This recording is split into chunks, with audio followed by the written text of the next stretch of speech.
Breaking news, China మద్దతు కూడా భారత్కే. మోడీ మజాక. పాకిస్తాన్ పాపం కదా. ఎందుకంటే పాకిస్తాన్కి ఫస్ట్ నుంచి కూడా చైనా సపోర్ట్ ఉందంటూ కూడా మనం మాట్లాడుకున్నాం. కానీ చివరికి చూస్తే చైనా కూడా పాకిస్తాన్కి హ్యాండ్ ఇచ్చింది. రీసెంట్ గా చైనాకి సంబంధించి Y-20 చైనా కార్గో విమానంలో పాకిస్తాన్కి కొన్ని ఆయుధాలు సామాగ్రి వెళ్తున్నాయంటూ కూడా వచ్చిన వార్త అబద్ధపు వార్త అని చైనా దాన్ని ఖండించింది. తీవ్ర స్థాయిలో దాన్ని వ్యతిరేకించింది.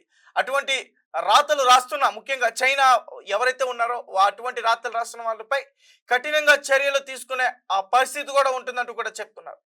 అయితే మోడీనా మజాకాని ఖచ్చితంగా మనం మాట్లాడుకోవాలి. ఎందుకంటే ఫస్ట్ నుంచి కూడా చైనా పాకిస్తాన్కే సపోర్ట్ చేస్తుంది. చైనా తన సైనికుల్ని పాకిస్తాన్కి పంపిస్తుంది, తన ఆయుధ దళాల్ని పంపిస్తుంది, తన సామాగ్రిని పంపిస్తుంది, ఫుల్ సపోర్ట్ ఇస్తున్నట్టు కూడా మాట్లాడుకున్నాం. అలాగే చైనాతో పాటు బంగ్లాదేశ్, టర్కీ, ఇరాన్ ఇటువంటి దేశాలు కూడా పాకిస్తాన్కి సపోర్ట్ చేస్తున్నట్టు కూడా పాకిస్తాన్ విర్ర వీగిపోయింది.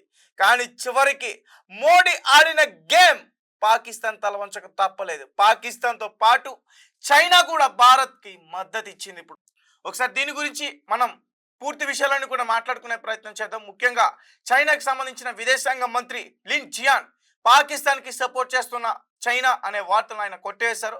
ఒకసారి పూర్తి విషయాలను కూడా తెలుసుకునే ప్రయత్నం చేద్దాం. మా ఆల్చే లైన్లో ఉన్నారు. ఆల్చే, చెప్పండి, చైనా మద్దతు పాకిస్తాన్కి ఇక లేనట్లేనా? చైనా మద్దతు భారత్కేనా? తేజ, మనకు తెలుసు పహల్గామ్ ఉగ్రదాడి తర్వాత పాకిస్తాన్ కి చైనా మద్దతు తెలిపిందని, అలాగే చైనా వాళ్ళతో కూడా పాకిస్తాన్ మీటింగ్స్ ఏర్పాటు చేసుకుని భారత్ పై కుట్ర పన్నే విధంగా ప్రయత్నాలు చేస్తుందని చెప్పేసి, అలాగే సైనిక సంబంధించిన కొన్ని ఆయుధాలని మొత్తాన్ని కూడా చైనా పాకిస్తాన్ కి ఇచ్చిందని చెప్పేసి ఇలా రకరకాల స్టోరీస్ అయితే బయట స్పెక్యులేషన్ లో ఉండడం మనం చూసాం, ప్రచారంలో ఉండడం మనం చూసాం. సో భారత్ కూడా పాకిస్తాన్ తో పాటు చైనా ఉందని చెప్పేసి నమ్మిందని కూడా వార్తలు అయితే వచ్చాయి. అయితే ఇప్పుడు లేటెస్ట్ గా వచ్చిన ఒక న్యూస్ ఏంటంటే, ఏదైతే చైనా ఉందో ఆ చైనా పాకిస్తాన్ కి అసలు మద్దతు తెలపలేదు. వాళ్ళ సైనిక కార్గో విమానంలో పాకిస్తాన్ కి అసలు ఆయుధ సామాగ్రిని కూడా తీసుకెళ్లిందన్న వార్తలు మొత్తం కూడా పుకార్లే. ఇటువంటి పుకార్లను వ్యాప్తి చేసే వారిపైన కూడా పరమైన చర్యలు తీసుకుంటామని కూడా హెచ్చరించింది. అసలు ఏం జరిగిందని ఒకసారి చూసుకుంటే, People's Liberation Army Air Force అని ఒకటి ఉంటుంది, PLAF అంటారు.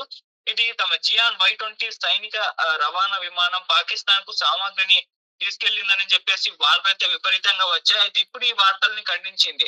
పాకిస్తాన్ కు సహాయ సామాగ్రిని రవాణా చేస్తున్న Y-20 గురించి ఇంటర్నెట్ లో పెద్ద మొత్తంలో కూడా సమాచారాన్ని చూసిన తర్వాత వైమానిక దళం అటువంటి వాదనలు అవాస్తవం అని చెప్పేసి ఒక ప్రకటనలో తెలిపిందని చైనా రక్షణ మంత్రిత్వ శాఖ అధికారిక వెబ్సైట్ లోనైతే నివేదిక సోమవారం తెలిపింది. PLAF తప్పుడు సమాచారాన్ని పంచుకున్న ఫోటోలు మరియు ఆ పదాల స్క్రీన్ షాట్లను కూడా పోస్ట్ చేసింది. దానిపై పుకారు అనే ఎరుపు పదం కూడా ముద్రించబడింది. అంటే ఫేక్ అని చెప్పేసి ఆ ఫైల్స్ పైన ఇట్లా ఒకటి పెట్టేసి దాన్ని స్క్రీన్ షాట్ల మొత్తాన్ని కూడా షేర్ చేసేసుకుంది. ఇంటర్నెట్ చట్టానికి అతీతం కాదు, సైనిక సంబంధిత పుకార్లను ఉత్పత్తి చేసే మరియు వ్యాప్తి చేసే వారు చట్టబద్ధంగా బాధ్యత వహించబడతారని చెప్పేసి కూడా ఆ నివేదికలో అయితే వీళ్ళు యాడ్ చేశారు. పాకిస్తాన్ ప్రతిరూపంతో సన్నిహిత సంబంధాలను పంచుకునే PLA యొక్క తిరస్కరణ ముఖ్యమైనదిగా పరిగణింపబడింది. భారతదేశం మరియు పాకిస్తాన్ మధ్య అన్ని కాల్పులు మరియు సైనిక చర్యలను ఆపడానికి మరియు ఇస్లామాబాద్ తక్షణ పునరుద్ధరణ కోసం ఆవశ్యకత నిర్ధారించిన 2 రోజుల తర్వాత ఇది రావడం మనం చూస్తూ వస్తున్నాం. అంటే పాకిస్తాన్ ఈ స్థాయిలో రెచ్చిపోతుంది, పాకిస్తాన్ ఈ స్థాయిలో కవ్వింపు చర్యలకు పాల్పడుతుంది, ఇదంతా కూడా చైనా అండ చూసుకోనని చెప్పేసి ఇన్నాళ్ళు అందరూ కూడా నమ్ముతూ వచ్చారు. ఇప్పుడు అదే చైనా ఇదంతా కూడా ఫేక్, మేము ఎటువంటి మద్దతు పాకిస్తాన్ కు తెలపడం లేదు అంటూ కూడా చెప్పడం చూస్తున్నాం. అలాగే Stockholm International Peace Research Institute ఒకటి ఉంటుంది, SIPRI అని అంటారు దీన్ని. దీని యొక్క ఇటీవల నివేదిక ప్రకారం చైనా పాకిస్తాన్ కి అతి పెద్ద ఆయుధ సరఫరాదారుగా ఉద్భవించింది. 2020 నుండి 2024 వరకు చైనా యొక్క అన్ని వాతావరణ మిత్ర దేశమైన ఆయుధ సేకరణలో 81% వాటాను కలిగి ఉందని చెప్పేసి కూడా చెప్పింది. అయితే ఈ కొనుగోలులో తాజా జెట్ ఫైటర్లు, రాడార్లు, నావికాదళ నౌకలు, జలాంతర్గాములు మరియు క్షిపణులు ఇవన్నీ కూడా ఉన్నాయి. ఇవన్నిటిని కూడా పాకిస్తాన్ కు చైనా ఇచ్చిందని చెప్పేసి ఎన్నో స్టోరీస్ అయితే వచ్చాయి. అయితే ఈ స్టోరీస్ నేపథ్యంలోనే వీళ్ళు ఒక క్లారిటీ ఇచ్చే ప్రయత్నం అయితే చైనా వాళ్ళు చూస్తారు. అంటే ఆల్రెడీ పాకిస్తాన్ కు ఇండియాకు మధ్య సీజ్ ఫైర్ ఏర్పడింది, కాల్పుల విరమణ జరిగింది, అయినా కూడా పాకిస్తాన్ కొన్ని కవ్వింపు చర్యలు అయితే చేపట్టారు.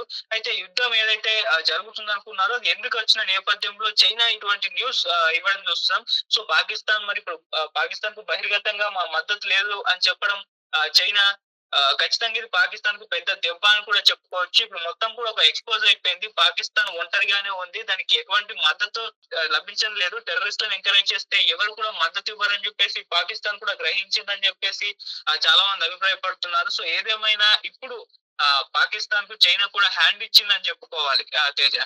Thank you Aditya. అయితే చైనా ప్రెసిడెంట్ రీసెంట్ గానే రష్యా ప్రెసిడెంట్ పుతిన్ ని కలవడం జరిగింది. దాని తర్వాత మొత్తం కూడా తారుమారు అయిపోయింది.